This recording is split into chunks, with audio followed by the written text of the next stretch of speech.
तो बच्चों मेरे YouTube चैनल में आपका दोबारा स्वागत है। आज हम 13.1 का क्वेश्चन नंबर 8 कर रहे हैं। ठीक है, उसमें लिखा है कि ऊंचाई 2.4 सेंटीमीटर और व्यास 1.4 सेंटीमीटर वाले एक ठोस बेलन में से इसी ऊंचाई की इसी व्यास वाला एक शंकुआर खोल काट लिया गया है। शेष बचे ठोस का निकटतम वर्ग सेंटीमीटर तक पृष्ठ क्षेत्रफल ज्ञात करो। बेटा देखो, ये क्वेश्चन मैंने बना लिया था पर किसी कारण से डिलीट हो गया। तो बेटा इस तरह का एक बेलन है जिसके अंदर से एक शंकु काट लिया गया है। तो अब ये शंकु काट लिया गया है तो पूछा गया है कि पृष्ठीय क्षेत्रफल ज्ञात करो। तो मैंने क्या कहा था कि आपको सबसे बेटर रहेगा कि आप पृष्ठीय क्षेत्रफल जब भी आपसे बात की जाए तो आप ये कल्पना करो कि कहाँ कहाँ पर इसको हमें पेंट करना है या फिर इसको रंग करना है। तो देखो ये जो आकृति है वो कुछ इस प्रकार से दिखेगी। यहाँ से बेलन है और ये ठोस है और इसके अंदर से एक शंकु काटा गया है। अब जो शंकु काटा गया है तो देखिए मुझे इसके अंदर पेंट करना है या इसके ऊपर ही पेंट करना है, सिर्फ अंदर। तो इसका तो वक्र लगेगा। और ये जो चीज आपको दिख रही है ये चीज क्या यहाँ पे तो पेंट होगा साथ में इसके ऊपर, क्योंकि ये बंद है इस प्रकार से, तो इसके ऊपर भी पृष्ठ क्षेत्रफल निकलेगा। मतलब ये कि इस वाले के अंदर भी पृष्ठ क्षेत्रफल निकलेगा, इसके ऊपर भी पृष्ठ क्षेत्रफल निकलेगा, मतलब इसका भी क्षेत्रफल होगा और ये भी होगा। तो पॉइंट समझ में आ गया। इस शंकु का लगेगा आपका वक्र पृष्ठ क्षेत्रफल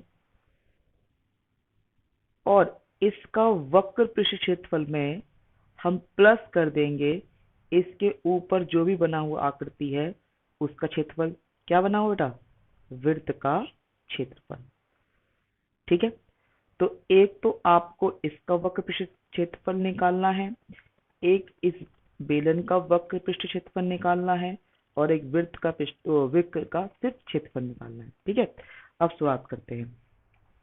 इस क्वेश्चन में बेलन की ऊंचाई कितनी दे रखी थी भाई बताओ? बेलन की ऊंचाई दे रखी है 2.4 सेंटीमीटर। उसका व्यास कितना दे रखा है? व्यास दे रखा है 1.4 सेंटीमीटर। तो अगर बेलन की ऊंचाई 2.4 सेंटीमीटर है तो बेलन की त्रिज्या कितनी हो गई? 0.7 सेंटीमीटर। और शंकु की भी उतनी ही त्रिज्या होगी और ऊंचाई भी उतनी ही होगी, मतलब 7 सेंटीमीटर और 2.4 सेंटीमीटर। मैं सबसे पहले एल निकाल लेता हूं। अब एल का फॉर्मूला क्या है? रूट में आर का स्क्वायर प्लस एच का स्क्वायर। अब आर का स्क्वायर है 0.7 का स्क्वायर, एच का स्क्वायर है 2.4 का स्क्वायर। बेटा देखो, आपको अगर अंडर रूट की वैल्यू प्रॉब्लम होती है तो इस पॉइंट को हटा दीजिए, बटे में 10 आ जाएगा। इस पॉइंट का बटे में 10 आ जाएगा। मीनिंग आर दैट अब मुझे 7 का और 10 का स्क्वायर करना है। तो 7 का स्क्वायर कितना हुआ? 49। 10 का स्क्वायर 100 प्लस 24 का स्क्वायर होता है 576 बटे में 100। अब आप इसका एलसीएम ले लीजिए। जैसे आप इसका एलसीएम लेंगे तो ये दोनों 100 हैं और ऊपर क्या जाएगा? 49 प्लस 576। 49 और 576 को प्लस करेंगे तो हो जाएगा 625 बटे में 100। अब आपको इजी हो जाएगा। 625 किसका अंडर रूट होता है बेटा? 25 का। और 100 किसका होता है? 10 का। ठीक है, तो आंसर कितना हो गया? एल बराबर कितना आ गया बेटा? 2.5। कैसे? 10 को हमने वापस में पॉइंट में लगा दिया। अब मेरे पास एल भी है, आर भी है, एच भी है, तो मैं यहाँ लिख लेता हूँ। मेरे पास आर बराबर है 0.7, एच बराबर है 2.4 और एल कितना है? 2.5। मुझे छायांकित भाग मतलब इसका पृष्ठ क्षेत्रफल निकालना है। तो कैसे बताया था मैंने आपको पृष्ठ क्षेत्रफल? क्या था ये? हाँ, तो पृष्ठ क्षेत्रफल बराबर है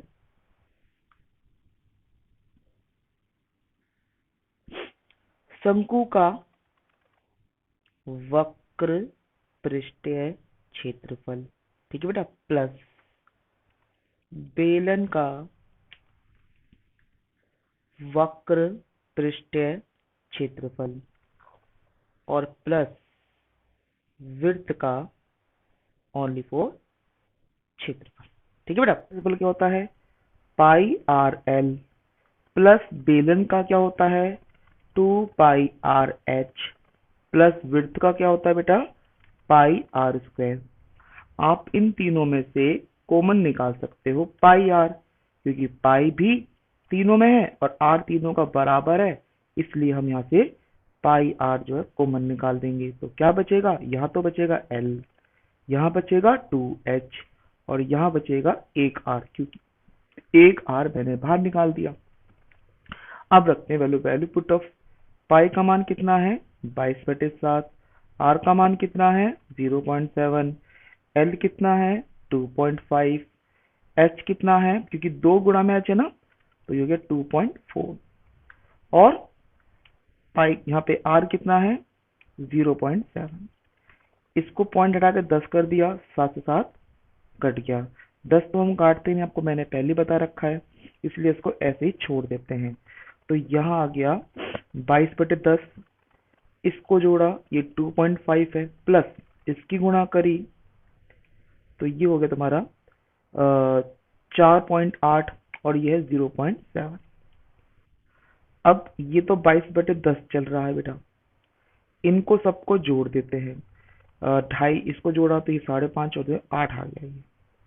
ठीक है, क्या ये कट रहा है बिल्कुल भी नहीं, 10 से काटना ही मत, पॉइंट लग जाएगा। तो ये हो गया 8 दूनी 16, 8 दूनी 16 76, यानी कि हासिल लगा 1/10, यानी कि मेरा आंसर आ गया 17.6 सेंटीमीटर का स्क्वायर।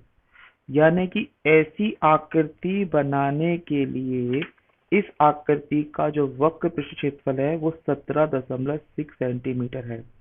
बेटा मैंने इस सवाल को पहले कर दिया था, वो सवाल ये रहा, पर किसी कारण से वीडियो डिलीट हो गई, इसलिए मैंने रेड पेन से दोबारा करा है। आई होप आपको ये सवाल समझ में आ गया होगा। आपको यहाँ से ये वाला जो पार्ट है यहाँ से इतना कॉपी करना है, इसके बाद ये वाला कॉपी करना है। ठीक है, अगर ये आपको सवाल समझ में आ रहा है तो इस वीडियो को लाइक करें, अगर नहीं समझ में आ रहा है तो मुझे कमेंट बॉक्स में कमेंट करें और एक बार दोबारा वीडियो देखकर इसको आप आराम से सीख सकते हो। ये इंपॉर्टेंट क्वेश्चन है आपके 10वीं क्लास के हिसाब से। ठीक है, thank you for watching this video, have a nice day. अब नेक्स्ट वीडियो मिलते हैं, ओके बाय।